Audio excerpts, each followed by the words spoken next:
Hello, everyone. My name is Haidira del Rivero. I am a medical oncologist and also an endocrinologist at the National Cancer Institute, National Institute of Health in Bethesda, Maryland. Today, I'm going to discuss a study where I served as a national PI together with Dr. Perez from Dana-Farber.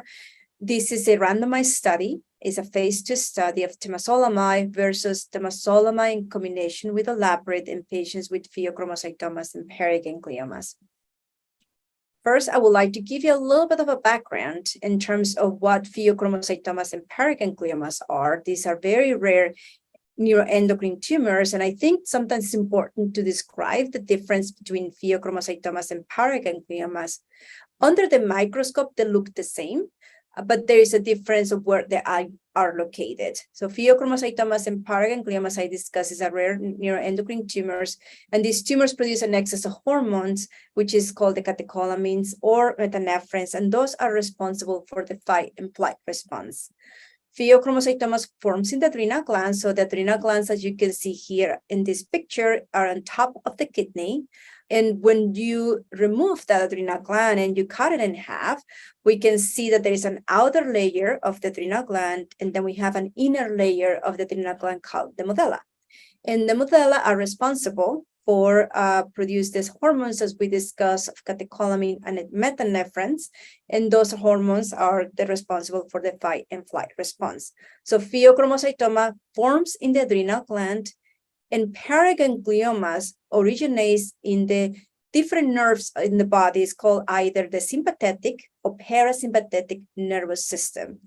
And that can be localized anywhere from the neck all the way down to the pelvic area. And we can see in green what is the sympathetic or parasympathetic nervous system, and that's where the paragangliomas can form. And just to summarize, pheochromocytomas forms in the adrenal gland, part of the adrenal medulla, and paragangliomas originates from the parasympathetic or sympathetic nervous system, which is outside of the adrenal gland. And as we can see in the picture, it could be anywhere from the neck all the way down to the pelvic area. Just to discuss a little bit of paragangliomas. Paragangliomas, as I discussed earlier, it can form anywhere from the neck all the way down to the pelvis. More commonly, they are in the abdomen. And as we can see here, most of the paragangliomas, 80 to 85%, forms in the abdomen. And we also have paragangliomas that are forming the head and neck. As we can see, less common, they form in the head and neck. We see some paragangliomas in the thorax, and also less common in the pelvis area. The reason why I'm having this picture here is because we need to differentiate paragangliomas of the head and neck, because that arise from different nerve ganglia, which is the parasympathetic ganglia. And usually these paragangliomas of the head and neck are not associated with hormone secretion. Whereas the paragangliomas of the thorax and abdomen, those are the ones that are associated with the sympathetic nerve change, and those are the ones that produce excess of hormones, and this excess of hormones can cause symptoms as well.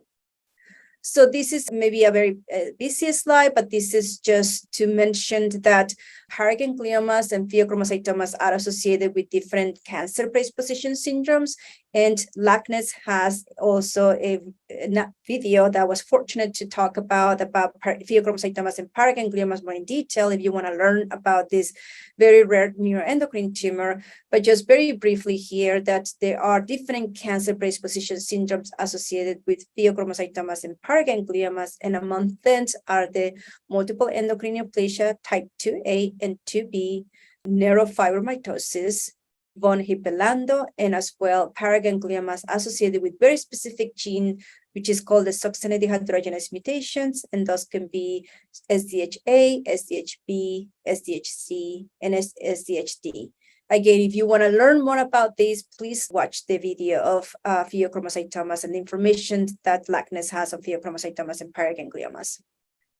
Also, just very briefly, I'd like to discuss that 30 to 40% of pheochromocytomas and paragangliomas has a germline pathogenic variant. And because of that, every patient diagnosed with Pheopara needs to see a genetic counselor.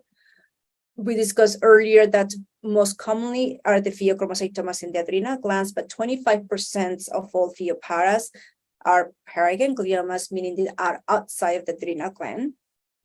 10% of these pheochromocytomas can be bilateral, and 15 to 25% the pheochromocytomas and paragangliomas can be malignant. And in terms of the malignant or advanced metastatic pheochromocytomas and paragangliomas, we can see that there are different treatment options based whether it's localized or whether they have distant metastasis, meaning that a different part of the body. That said, there is only one FDA-approved agent, and that's MIBG. It's also called AZEDRA. Very important, any patient that is receiving any of these treatments needs to have alpha blocker followed by beta blocker if needed, meaning that if the tumor is functional, we want the patients to receive medication to help control the blood pressure, but that's a very specific medication called alpha blocker. And if the patient still has tachycardia or headache or other symptoms, that's when we can add other medications mentioned here. If you want to learn more about what medications we use, you can go to the video about management of pheochromocytomas and paragangliomas through LACNETS. And also there is a patient organization called the Pheo Alliance where you can learn more about this. Now, in terms of why we have this specific studies, as mentioned earlier, this is a randomized study, either temozolomide or temozolomide in combination with olaparib, is because we wanted to understand if by giving the combination, could we make temozolomide more effective? And just if we can focus on this picture here, temozolomide is a type of oral chemotherapy, and that oral chemotherapy can cause single-stranded DNA break. So what the body is trying to do is going to try to repair that break.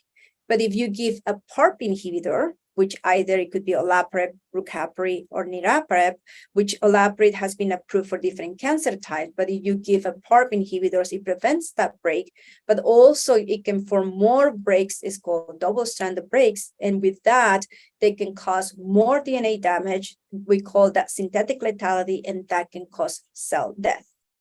Based on that information, we wanted to understand whether adding olaparib to temozolomide could be more effective.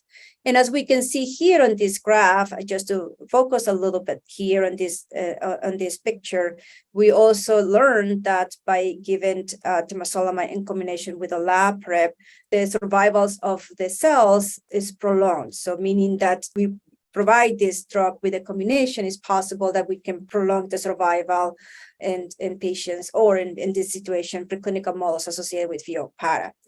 Now, I also wanted to say that here there is an indication of double-stranded DNA break, and that's what is needed in order to cause cancer cell death. And we also learned that by doing that, we can see an increase of the measurement of the double-stranded DNA break. So with all this information, it also helps us understand what this combination can do. And at the same time, it can help us understand whether we can make temozolomide more effective. And that's the question that we would like to answer by doing this study. As I mentioned earlier, I'm very fortunate to lead this study with Dr. Perez, who is also my co-investigator of the study. It's a national study that is available in different centers within the United States. And patients that are enrolled on this study, they're either going to receive temozolomide alone, which we know is a medication that is already described on the guidelines for the management of pheochromocytomas and paragangliomas, or temozolomide in combination with olaparib. On this randomized study, the patient doesn't get to choose. I don't get to choose. It's a computer who is going to help me randomize which arm the patient is going to be enrolled to. But at the same time, also clarification that all patients are going to receive therapy. What we want to understand, and the reason why we have this study, is because one of the questions that we would like to answer is whether this treatment can stabilize the tumor, but also we wanted to understand whether this combination can also shrink the tumors as well, and can also help live the patients with pheochromocytomas and paraganglioma live longer. So those are the questions that we would like to answer by having this study. Again, I would like to finish this presentation by saying individually we're a drop and together we are an ocean. It takes a village in order to find therapies for this rare cancer. And I would like to thank our real heroes here, our patients and caregivers. And this is my information if you would like to discuss further about this study or if you have any questions about this study. Thank you.